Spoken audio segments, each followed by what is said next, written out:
Let us face, without panic, the reality of our times, the fact that atom bombs may someday be dropped on our cities.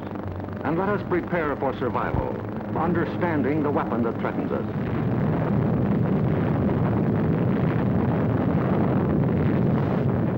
An atom bomb destroys or injures in three ways: by blast, heat, and radioactivity. The blast of an atom bomb is its most important destructive agent. In Japan, whole buildings were flattened by its force. However, many buildings of sturdy construction, even though close to the explosion, remained standing. The principal dangers of blast are flying glass and debris, the fires it may start, and the danger of being crushed in collapsing buildings.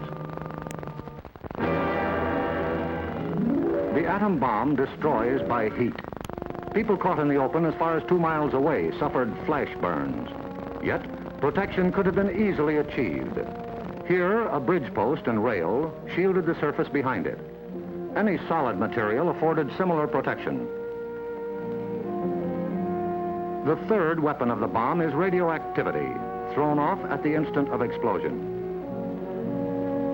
However, the majority of people exposed to radiation recovered completely, including a large percentage of those who suffered serious radiation sickness. Today, they lead normal lives. They bear children. Their children are normal. These, then, are the weapons of the atom bomb that we must protect against: blast, heat, and radioactivity. Our cities are prime targets for atomic attack, but mass evacuation would be dangerous. An enemy would like nothing better than to have us leave our cities empty and unproductive. If an emergency should come, our factories will be battle stations. Production must go on if we are to win. Our offices and homes will also be posts of duty, not to be deserted. With the knowledge of the first atomic explosions to guide us, our chances for survival will be far better than those of the people of Hiroshima and Nagasaki, if we act on our knowledge and are prepared. The first job is to look over your own home for shelter possibilities. If you live in a private home that is well built, the cellar is the safest place to be. The lower you get, the more barriers there are likely to be against blast, heat, and radioactivity. Select the basement wall nearest the probable target area of your city. If the house is blown over, it will most likely fall away from this wall. If you have a workbench or strong table big enough to get under, move it into your shelter area near a wall or strong supporting column. If the time comes when you actually have to take shelter, lie under the table.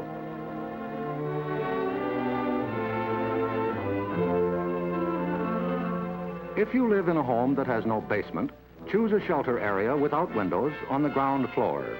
An interior hallway is probably best. In time of emergency, the shelter area should be cleared of mirrors and other objects that might cause injury. If you live in an apartment house, rules for taking shelter will be posted in your building. Learn them. Also, learn the location of public shelters in areas where you work or frequently visit. There are many things you can begin doing right now. Fireproof housekeeping is one, so clean up that attic. Keep waste in covered containers. Don't let trash pile up in the yard. Set aside a small supply of canned goods. They're safe from radioactivity. Have a good flashlight on hand. Electric lights may go out. Keep a first aid kit and learn how to stop bleeding. Make a habit of keeping a bottle of fresh water handy. A radio will be important for receiving vital instructions. Finally, prepare the shelter area and collect all necessary shelter equipment.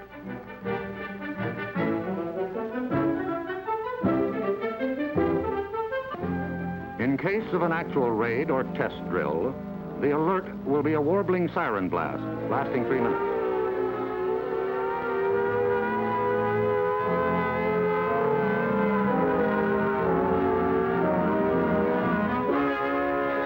Once you hear this, act fast.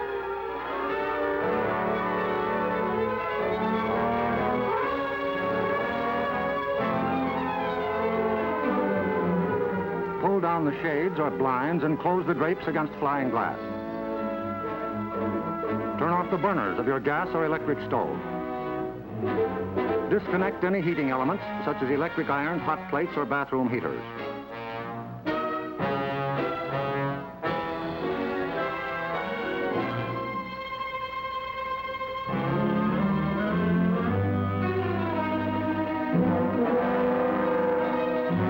Close all outside doors, but leave them unlocked. Turn off the gas or oil burners.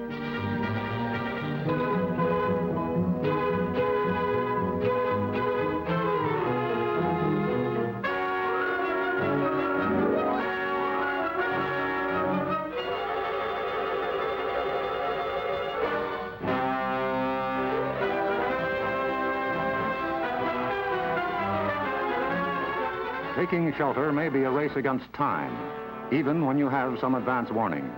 But possibly, there may be no time. An attack could come without warning. The sky would suddenly light up. If a doorway is right at hand, use it.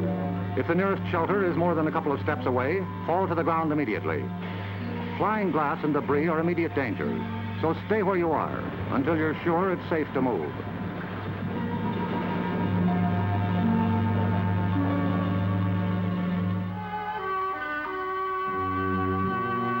If you are at home when a surprise attack occurs, crawl beneath a table if it is very near, or drop to the floor with your back to the window.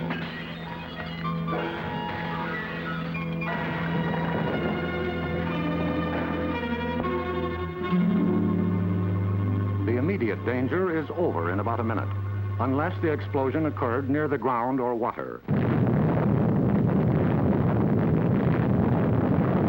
In this case, radioactive materials are trapped in the particles of dirt or water thrown up by the explosion. When these particles fall back to Earth, they may be dangerous. So get indoors immediately after a ground-level explosion.